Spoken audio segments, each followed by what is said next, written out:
Well, I don't know if you had the opportunity to browse through the magazine and see some of the articles, but there are certainly some of the texts that are really inspiring and are very make you think about art and different aspects of art and art relation to class, to social relations, position of art workers in the modern world. Different things that actually are kind of interesting, and when Vladan first asked me to participate in this conversation, it was because I write about labor relations and labor organizing. So it was interesting to see how art workers also organize. And my first reaction was that most of the things that I research are kind of different than what exists in the art world. Some of the similarities, of course, exist, but art is definitely... Okay. Okay, thanks. So if you analyze art workers and compare them to other types of workers, you can see that, of course, like any other people, they also need salaries to buy food, to pay rent, to support their families, to have some sort of stability when they're not working, when they retire, and different aspects. But on the other hand, it's impossible to regard artists simply as workers. They are also people who create art, and art has to have a different meaning than just simply reproducing the reality that exists. Art actually needs to either to create beauty or to change the world we live in. And I think that actually both of those things are the same, just different aspects of the same thing. So if one of the things that we can say about art is that it needs to change the world, then it poses a lot of different questions on how it actually is able to change the world. What is it able to do when we see that everything is really so connected in the system we live in the world we live in, that it's very hard to put yourself outside of it and be critical in a way that it's not going to be absorbed by the system at some point. Through the last decades and centuries, we've seen numerous examples of how the current system actually appropriates things that try to challenge it. And probably the best thing that you can do, the best result you can get, is that you see that you cause some trouble, that you make people react to what you do. I mean, it's hard for me to speak strictly theoretically or abstractly about something that I think is today so evidently current and connected with the everyday life we lead. So basically the two things that you can count on if you do something connected with the art is, first of all,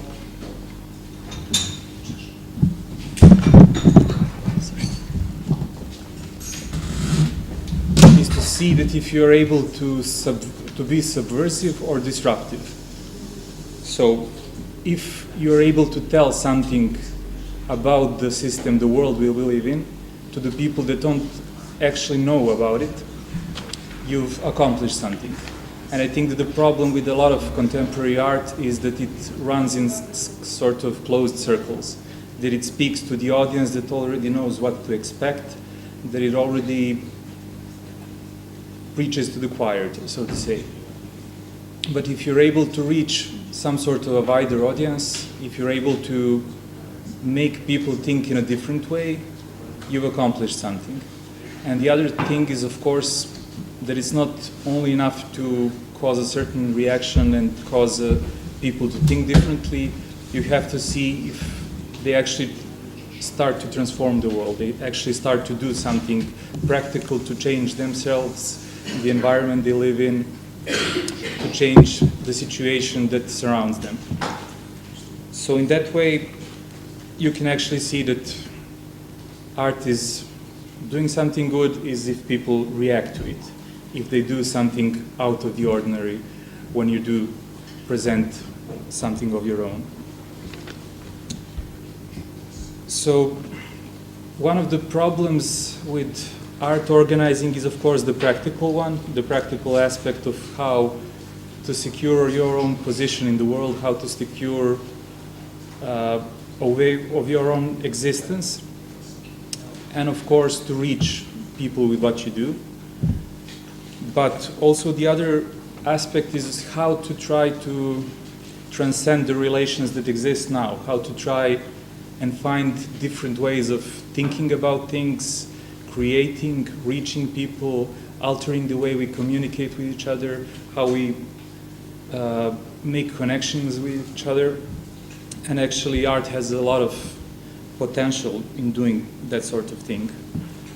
So basically, one of the functions of art is to try to transcend the current consumerist society and the way that everything is regarded as a sort of commodity that should be bought and sold and consumed in a certain way.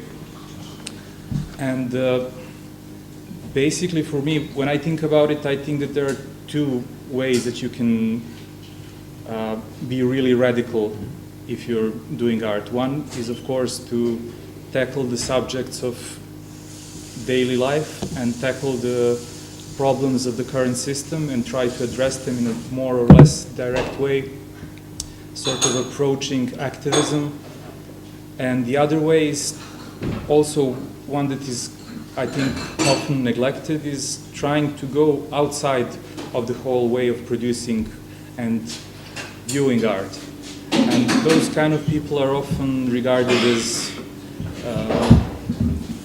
kind of freaks who don't really fit into any sort of system very well. But what we have seen from history is usually that those sort of people have often made a more drastic impact on what came after them than the ones that were well established at their own time and that were recognized at the same time that they were creating art. So basically, if you try to go outside of the capitalist system and not regard everything as just a merchandise that's supposed to be sold on the market, the most radical thing you can do is make something and just share it with everybody for free. So in that sort of concept, the position of art worker as a worker kind of disappears, but an artist then becomes a human being who doesn't really regard life as just being a process of creating and consuming material things or representations of material things, but actually creating new meanings and new approaches to reality. So that is maybe one of the things that are not so directly connected with this, but that's, at least for me, one of the most radical approaches that you can have. Trying to create something and just see how you can squeeze it out of the system, try to skip all the galleries, all the distributors, the funds, the whole system of institutions that is actually being controlled very carefully and very managed very, very precisely. So, but again, I don't want to go very deep. I mean, this is a subject that's very close to me, and I try to view it from different perspectives, and it always leaves more questions open than answered. So I don't want to go too deep into that. I mean, maybe later if we start a conversation, and then I can add something else.